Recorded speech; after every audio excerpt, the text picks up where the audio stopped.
Race 9, the final race of the season for the NASCAR 5-Hour Energy Cup Series season, and it has come down to your top 4 who has outperformed their opponents, but now they have to perform their absolute best to win a championship. Hello everyone and welcome to Phoenix, Arizona of what is to be the most important race of the season. And a quick announcement before we look at the drivers to watch for. Jack Tube is the sponsor of the final race of the season. Be sure to check his channel, will be in the description below.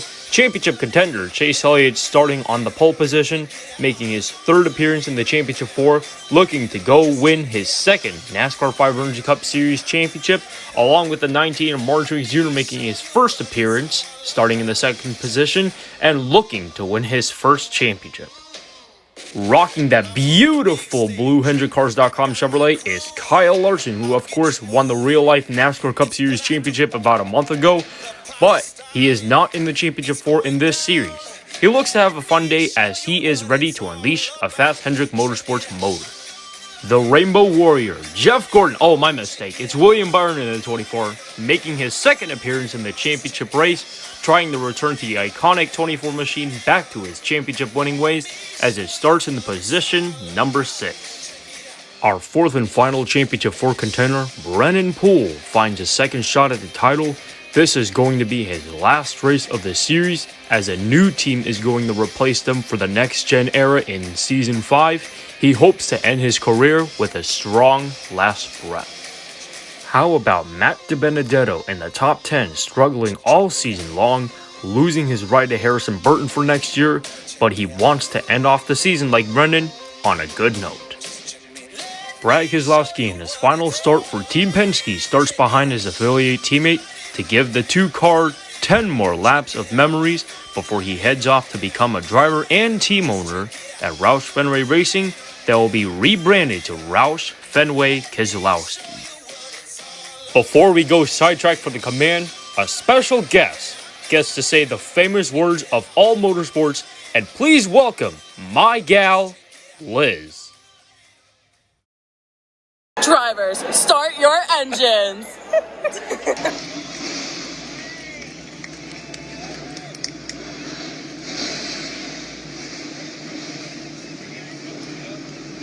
The engines are fired from 33 fast hot rods to take on the last track on the schedule for the season. But first, let's see where your favorite driver has qualified.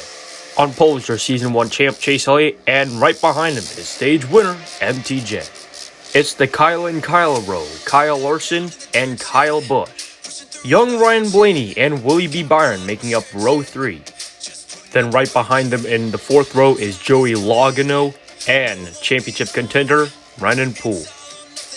Penske affiliated teammates Matt DiBurrito and Big Bad Brad Keselowski. Another pair of 4 teammates, but this time at Stewart-Haas Racing, Cold Custard Cream and Happy Harvick. Denny delivers Hamlin and the Outlaw Kurt Busch. Eric Almirola fueled by Bacon and Hack Bowman in the 48. C. Bell next to the ace, Austin Dillon.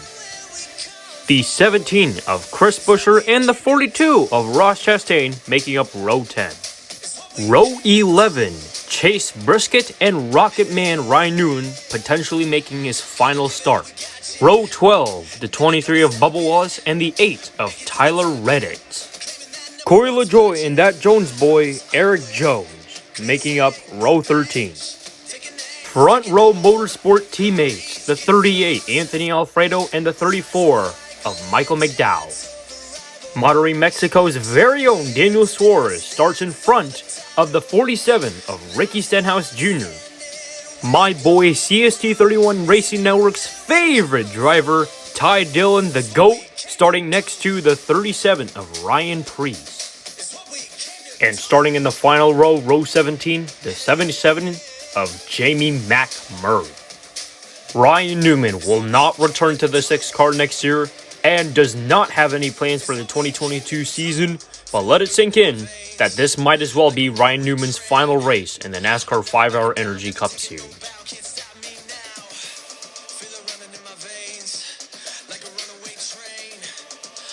And finally, the race info. It's a 10-lap race around this 1-mile track, 4 drivers, 1 championship trophy, 1 winner at the end of the race and the season. This is the final full season that these drivers will compete in the Generation 6 NASCAR stock car.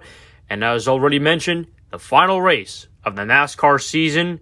So let's end this off with a great race. Green flag, the championship race is underway. Larson makes it 3 wide heading into turn 1 and takes the lead away from his teammate Chase Elliott. Kyle Larson leads lap 1 as Truex is looking to challenge for the lead, but the 5 has the better runoff. And on the back straight, the 19 has first. DiBenedetto holds on strong, siding with Hamlin being split 3 wide by Harvick. And now William Byron comes to life for the championship with Logano slicing his way through field. A slick wiggle off of 2, taking second.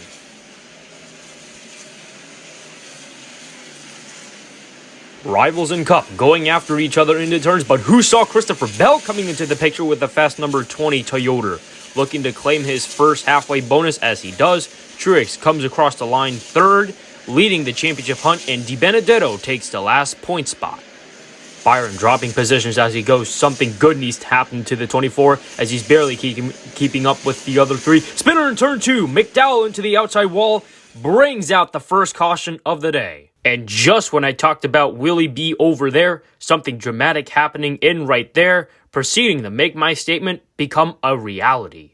Such an unfortunate way to end the season and an era being in the garage.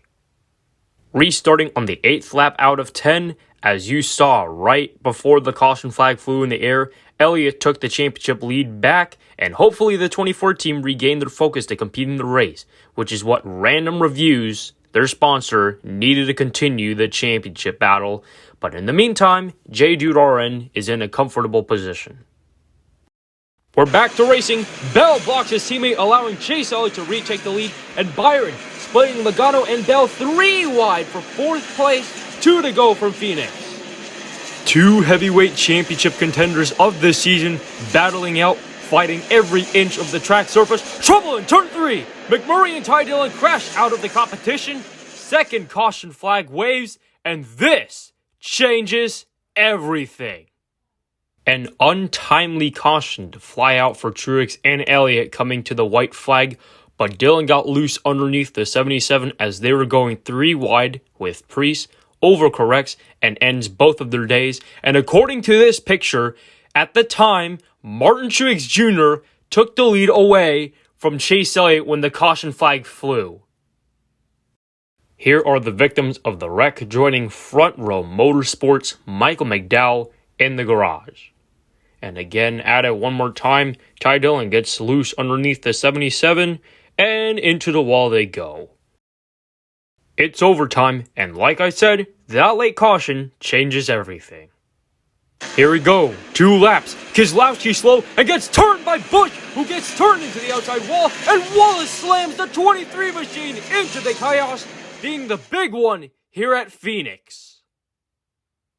My goodness, where do we start? The 2 did not get going at all, allowing the 18 to spin him out, who was also getting turned by Blaney, who then gets turned into the one of the older Busch brother, and then Bubba Wallace just straight out sped through like Lightning McQueen with a package of ARCA brakes. Very scary, and oh dear, Matt DiBenedetto, having such a good day, has yet another bad race, throwing away all the track position and turning his race car into a baked potato. And not to mention that the aid of Tyler Reddick had a piece of the carnage on the front stretch. Boy, am I glad that everyone's out of their car and A-OK. Well, attempt number 2 of overtime, which I don't think this has happened before in this series, but I could be wrong. But if not, then we're setting new records today. So here's everyone getting towed back to the garage. Bubba Wallace with 2311 Racing and Kyle Busch for Joe Gibbs Racing now joins everyone in the garage. That, I believe, is a 10-car pileup from just that wreck. That's how massive it was. And so we'll be restarting on lap 13 out of 14. And will this be the final restart? We'll see, because frankly, I have no clue. But in all that means, Martin Truex Jr. will be leading coming to the line. Martin Truex Jr. versus Chase Elliott, racing each other hard into turn 1. They make contact, and Brennan Poole from nowhere inherits the championship and race position. White flag is in the air. Debuting in the 2018 season as the worst rookie of that season, a clutch win in 2019 at Texas, but crashing on the first lap being in the championship 4, a slow season 3. But today, Brennan Poole is a NASCAR 5 Energy Cup Series champion to end off his career in a sad but sweet finish. 4 long years of attempting to compete for the title finally gets it done in his final start.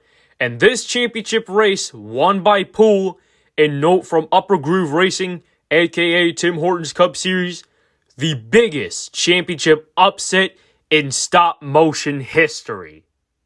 And speaking of which, Tim Hortons Cup Series is your champion and winner. A huge dub, and congratulations to him. He adds his name to the list of champions of this series. But now, we'll take a look at your race results. Tim Hortons Cup Series, the winner and champion. Second place goes to Random Reviews, who's been struggling most of the race, but was able to get past NASCAR 3M Cup Series and J-Dude RN for the better championship position. And a great day for Rodco Racing, oh my goodness, in the 20 machine, and your Race 8 winner of the season, NASCAR Diecast 9th, along with Parker Walsh, well, who wasn't the last race winner, but unfortunately he crashed out last race, but this race he nabbed an 11th place. Not bad for the 99 car. The DNF placements involve big names, and Bubba Wallace absolutely sending himself into the wreck, but failed miserably. Finally, your points results for the postseason of Season 4. Once again, congratulations to Brennan Poole, your Season 4 champion, Byron 2nd, Truex 3rd, and Elliott 4th for the Championship 4. Kyle Larson finishes 5th, which is about his average running of the season, along with Bowen coming home in a 6th place finish. Almirola finishes 17th, the highest place of the non-playoff drivers. Kurt Busch fell back tremendously when the playoffs began, when he was 18th, I believe. Finishes 23rd, and is actually worse than Anthony Alfredo, who didn't... Well, he won't be here next season, as Todd Gillen will come over to take the 38.